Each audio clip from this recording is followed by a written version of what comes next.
मैं शमशेर खान, शाहचार्य गणित, राजकीय कन्या महाविद्यालय चौंक। आज अपन नया चैप्टर शुरू करते हैं, उच्चिष्ट व निम्निष्ट।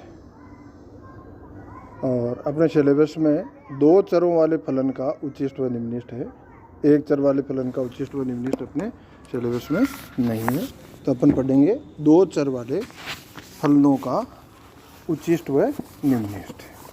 पहले इसकी परिभाषा देख लेते हैं। माना एफ एक्स वाई दो स्वतंत्र चरों x तथा y का फलन है, जो x equal to A, y equal to B के निकट सभी मानों के लिए सतत एवं परिमित है।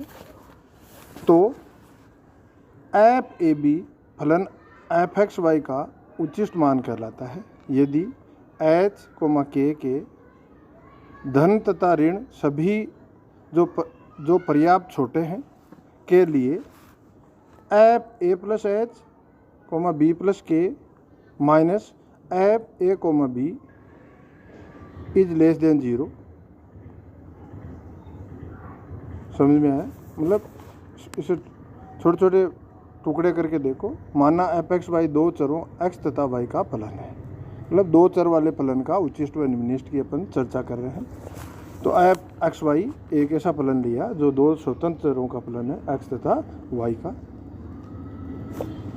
साथ में x इजकल टू ए तथा y इजकल टू बी के निकटवर्ती सामीप्य में जितने भी मान है उनके लिए सतत व परिमित है। तो ये सतत व परिमित ये केवल आपको परिभाषा में याद रखना है।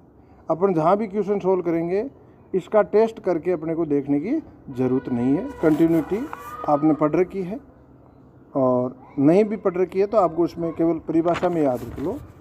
सतत एवं परिमित, परिमित शब्द का आप मतलब जानते हो कि फलन का मान परिमित है।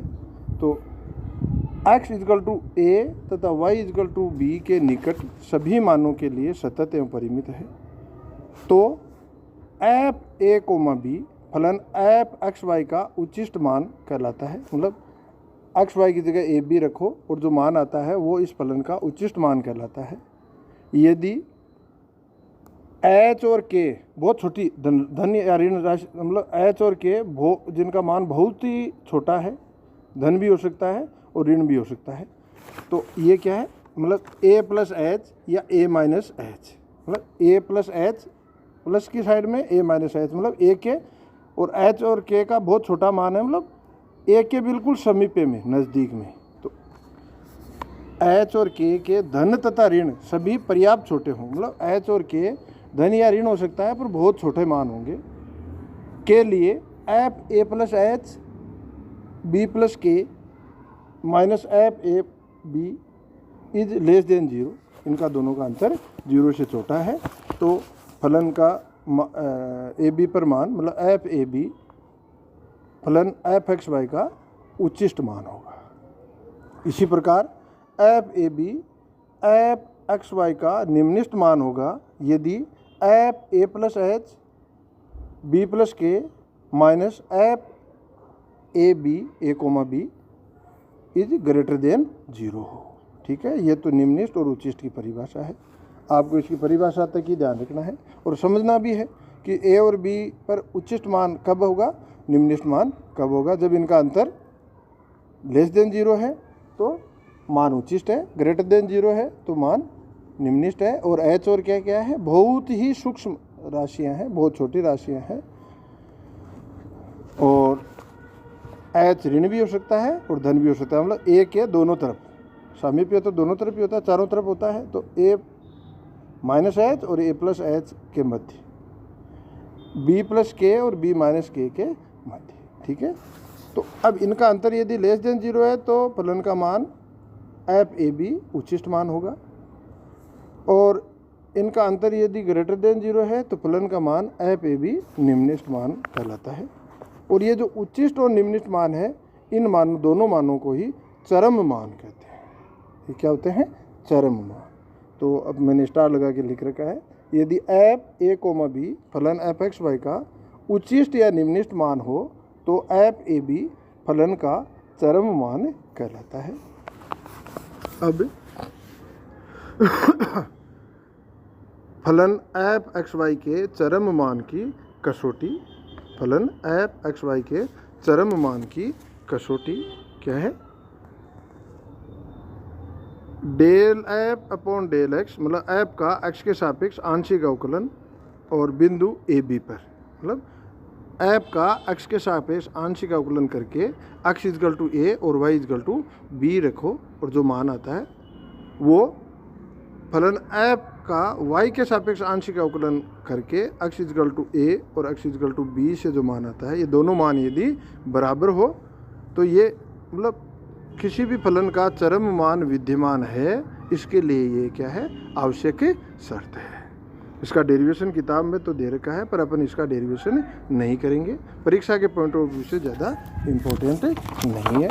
अब कोई फलन उच्चिष्ट है या निम्निष्ट है, इसका टेस्ट करने के लिए भाई ये उच्चिष्ट है या निम्निष्ट है या इसका चरम मान विद्यमान नहीं है, ये चेक करने के लिए अपने पास ये कंसेप्ट है जो मैं आगे लिख रहा हूँ।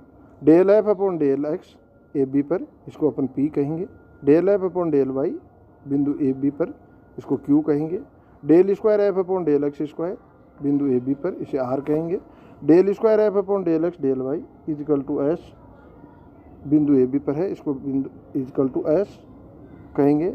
Del square F upon del Y square बिंदु ए बी पर, इसे अपन टी कहेंगे। कई किताबों में del F upon del X को पी लिख रखा है, del F upon del Y को क्यू लिखते हैं, del square F upon del X square equal to R लिखते हैं, del square F upon del X del Y equal to S लिखते हैं, del square F upon del Y square को T लिखते हैं, और फिर बिंदु ए बी पर टेस्ट करते हैं। तो बात एक ही है। पहले अपन ने जो लिखा है उसके अनुसार ये कोई फलन ऐप कब तो उच्चिष्ट होगा और उसका मान कब निम्निष्ट होगा। अपन पहले P Q R S T के मान निकाल लेते हैं और उनसे अपन पता करते हैं कि R T minus S square greater than zero हो और आर लेस देन जीरो हो तो एफ ए बी फलन एफ एक्स वाई का उच्चिष्ट मान होगा। Number 2, R T minus S square is greater than zero तथा आर ग्रेटर देन जीरो होने पर एफ ए बी फलन एफ एक्स वाई का निम्निष्ट मान होता है। यह आपको याद रखना है। और साथ में R T minus S square अगर लेस देन जीरो हो जाए तो अपन कहेंगे कि फलन एफ ए बी फलन एफ एक्स वाई का चरम मान नहीं है। ठीक है, ये अपने को चेक करना है। अब अपन एक प्रश्न सोल्व करते हैं जो आपकी किताब में अनसोल्व क्वेश्चन है नंबर 6। प्रदर्शित कीजिए कि u is equal to X की घात 4 वाई की घात 3 कोष्टक में 1 माइनस एक्स माइनस वाई बिंदु x equal to 1/2 y equal to 3/8 पर उच्चिष्ट है। तो ये जो बिंदु दे रखा है, यदि ये नहीं दे रखा हो और अपने को कहे कि ये कब तो कौन से बिंदु पर तो उच्चिष्ट होगा और कौन से बिंदु पर निम्निष्ट होगा, उच्चिष्ट होगा तो उसका मान क्या होगा, निम्निष्ट होगा तो उसका मान क्या होगा। तो इसके लिए अपन क्या करते हैं, जो अपने को फलन दे रखा होता है उसका x के सापेक्ष आंशिक अवकलन करते हैं और y के सापेक्ष आंशिक अवकलन करते हैं और दोनों को जीरो के बराबर रख करके अपन सोल्व करते हैं। उससे अपने को x और y के मान प्राप्त हो जाते हैं। x और y के मान जो प्राप्त होते हैं उन्हीं मानों से अपन बिंदु बना लेते हैं और उन बिंदुओं पर अपन टेस्ट करते हैं। जो अपने ऊपर टेस्ट लिख रखा है वो टेस्ट करते हैं कि ये उच्चिष्ट है या निम्निष्ट है। अब चूंकि इसमें कई बिंदु जितनी घात है उतने ही बिंदु प्राप्त होते हैं, पर अपने को यहाँ दूसरे बिंदु की जरूरत नहीं है। पहले तो अपन ये जो दे रखा है ये बिंदु प्राप्त करेंगे, फिर अपन कहेंगे कि इस बिंदु पर फलन उच्चिष्ट है या निम्निष्ट है। तो सबसे पहले अपन u का x के सापेक्ष आंशिक अवकलन करते हैं। क्या होगा, 4x क्यूब y क्यूब कोष्टक में 1 माइनस एक्स माइनस वाई कोष्टक बंद माइनस x की घात 4 y की घात 3 del u upon del Y equal to 3x की घात 4 y की घात 2 कोष्टक में 1 minus X minus Y minus कोष्टक के बाहर माइनस x की घात 4 y की घात 3। उच्चिष्ट व निम्निष्ट के लिए ये जो भाषा मैंने लिख रखी है यही काम में लेनी है।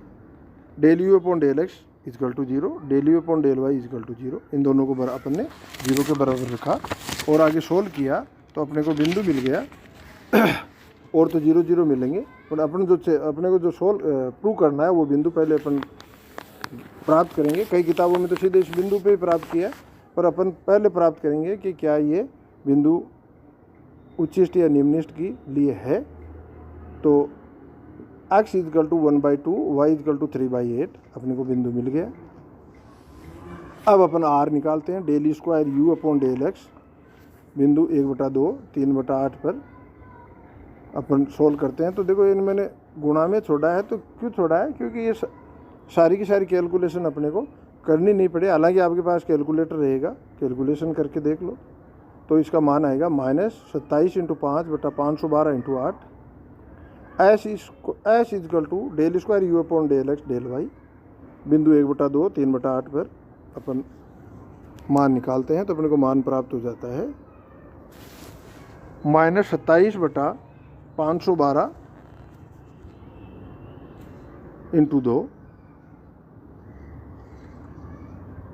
T equal to del square U upon del Y square, बिंदु 1/2 3/8 पर अपने को मान प्राप्त हो जाता है -18/512।